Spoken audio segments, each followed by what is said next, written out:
Did you see the Supreme Court agree to take up the Mississippi case on abortion? Did see that. That makes me nervous.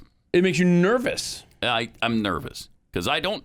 Do you have confidence in this Supreme Court that they're going to rule the right way? Well, by the way, the Mississippi case is that Mississippi is trying to limit abortion after 15 weeks. Right. So you can have an abortion up to 15 weeks. Seems reasonable, right? If you want to compromise in the world of abortion. Seems reasonable. However, Democrats are not reasonable on this issue anymore. Well, they never have been, but they're especially not reasonable now. In fact, they don't want any limit on abortion. You can get an abortion for any reason at any time, almost anywhere.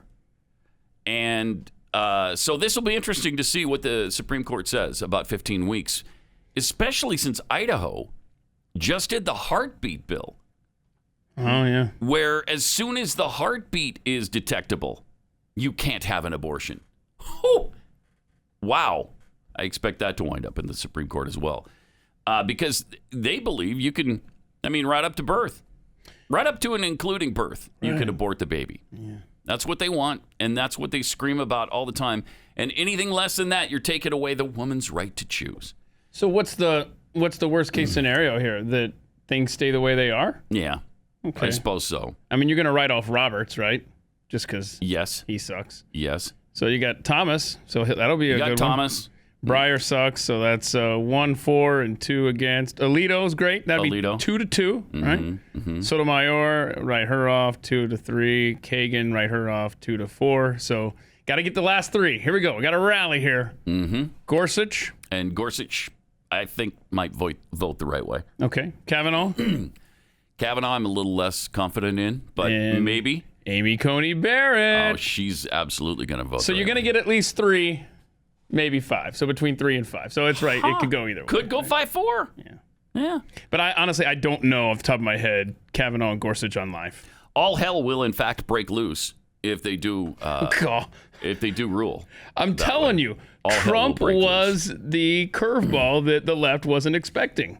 That's why they have to float this stupid expand the court thing, because they thought it was going to be Hillary's 3 picks. Yep. And that's why they came up with such a radical plan that kind of revealed the mask more so than they would like. Speaking of abortion, super duper Catholic. He almost wears a Catholic cape. He's so very Catholic. Joe Biden has removed the ban that Trump put in place on selling aborted baby parts and the federal funding of that heinous sin, really, of that unbelievable evil. It's unreal what this guy has done in the first, 125 or 30 days. Unbelievable. But there could be no more crystalline instance of the woke left's regress back into the evils of anti-civilization, barbarism, than the selling of aborted, unborn children's body parts for research. As the article says, this is scientific cannibalism. I like that term. That is good. Wherein the powerful preserve their own lives by killing the weak and preying upon their dismembered bodies. Well, when you put it like that, right. Of course it sounds bad. Mm-hmm. Recognizing this evil, in 2019, Trump and the Health and Human Services Department ended taxpayer funding for the use of corpses of aborted unborn children. And they banned the National Institute of Health internal research team from using fetal tissue and installed ethics boards to oversee all future federally funded research.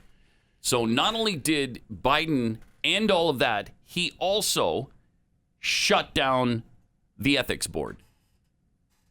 Told them bye-bye because we don't need any ethics. Wow. So how did the Washington Post spin this?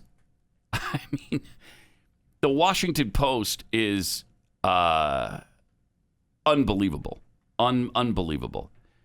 During a White House press briefing, EWTN reporter Owen Jensen cited Archbishop Naumann's statement that the HHS repeal of pro-life protections was deeply offensive to millions of Americans for our tax dollars to be used for research that collaborates with an industry built on the taking of innocent lives. Then Jen Psaki was asked, how does the White House respond to that criticism? She said, look, I think the White House respectfully disagrees. Wow. Another non-answer answer. Exactly. And so the Washington Post took it up because they realized that was woefully inadequate.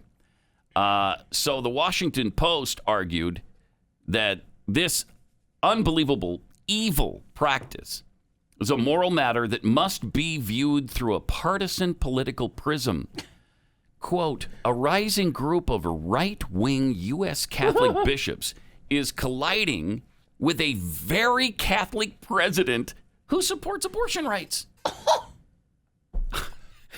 I mean, again, this is just plain evil, period.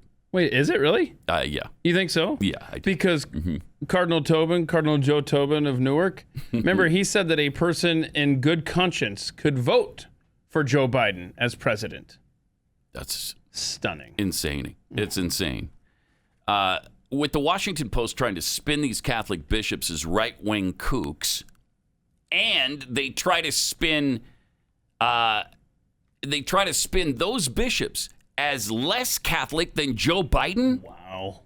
It's despicable to insinuate that this senile douchebag who picks and chooses what he wants and doesn't want from his faith, that does not make him very Catholic. It makes him anti-Catholic, going against the stated doctrine of the church. And yet, the Washington Post spins it completely in his favor, even on a religious issue like this. I mean, the cover that they provide for him on a continual basis is just stunning. It's stunning. And it's bringing the country down.